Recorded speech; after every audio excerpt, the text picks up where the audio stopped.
جب سجدے میں سر جھکے اور آپ بول رہے ہوں سبحان ربی العالی، تو آپ کیفیتوں کی ایک کائنات میں غوطے لگا رہے، آپ کا دل نرم پڑا ہو، جھکے ہوئے ہوں تو اپنے آپ کو مالک کی دہلیز پہ پھینکا ہوا ہو۔ اقصی غایت التذلل والخشوع، سب سے زیادہ تذلل اور سب سے زیادہ خشوع سجدے میں ہے۔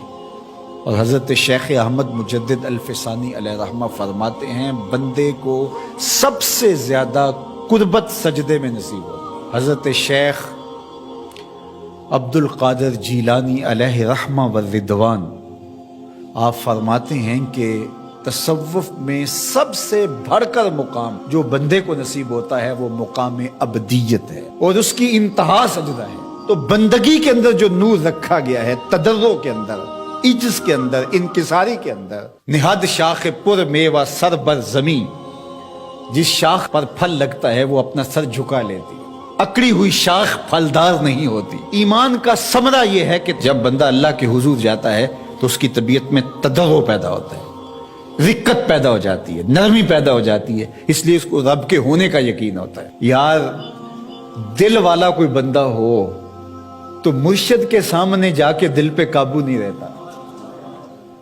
والد کے سامنے جا کے آنکھیں جھک جاتی ہیں اور دل نرم پڑ جاتا ہے، استاد کے سامنے طبیعت کے اندر رقت پیدا ہو جاتی ہے، اور یہ احساس کہ میں رب کے حضور کھڑا ہوں، یہ احساس ہی انسان کے بدن کے اوپر ایک کیفیت طاری کر دیتا ہے کہ میں کس کے حضور کھڑا ہوں۔ اللہ اکبر۔ اور حضور کے روضے پہ کھڑا ہو، مواج انور کے سامنے کھڑا ہو اور شور و غل کر رہا اور سیلفیاں بنا رہا اور ہاتھ میں جوتا بھی پکڑا ہوا ہو، یہ محبت نہیں، کچھ اور ہے، یہ محبت نہیں ہے۔ وہ کہا تھا سید سلیم گیلانی مرحوم نے، اللہ ان کی قبر پہ کروڑوں رحمت نازل، نظر سے جمال گنبد خضرا دیکھ رہا۔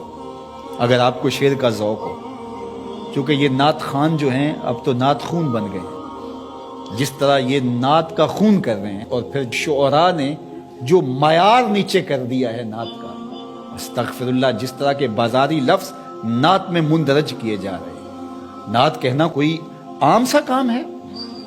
زباں ہو محو توصیف و ثنا تو نعت کہتا ہوں، بنے جب دھڑکنے صلی اللہ تو نعت کہتا ہوں۔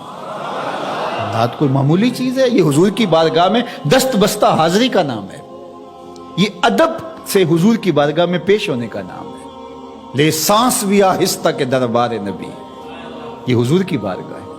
اللہ اکبر۔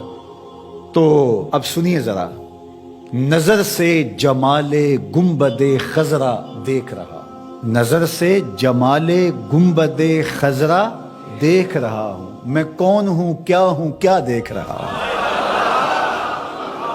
نظر سے جمال گنبد خضرا دیکھ رہا ہوں، میں کون ہوں کیا دیکھ رہا ہوں۔ تو پھر کیا کیفیت پیدا ہوگی جب حضور کے روبرو کے کھڑا ہوگا، مواجہ نور کے سامنے کھڑا ہوگا، اور جب رب کے حضور بندہ کھڑا ہوگا قیام میں، رکوع میں، پھر سجدہ، انتہائی خشوع کی کیفیت، تو پھر کس طرح دکان کا خیال آئے گا، کس طرح کوئی اور خیال ہوگا جس میں وہ ڈوبا ہوا ہوگا۔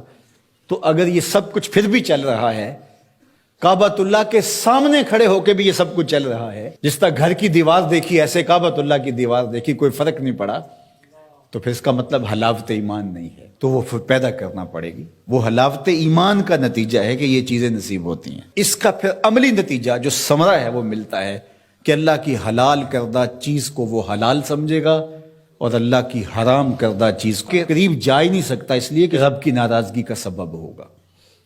برائی کے اندر کی غلاظت جب کھل کے سامنے آ جاتی ہے تو پھر برائی میں اٹریکشن ہی نہیں رہتی۔ یہ برڈ فلو کا شوشہ چھوڑا گیا 2-4 سال پہلے تو لوگوں نے مرغی کھانا چھوڑ دی، مرغوب تھی، محبوب تھی، لذیذ تھی، گلی گلی بک رہی تھی، لیکن کاروبار ٹھپ ہو کے رہ گیا، ایک وہم کی بنیاد پر کہ یہ بیماری پیدا کرتی ہے، لذت کام و دہن کو ترک کر دیا۔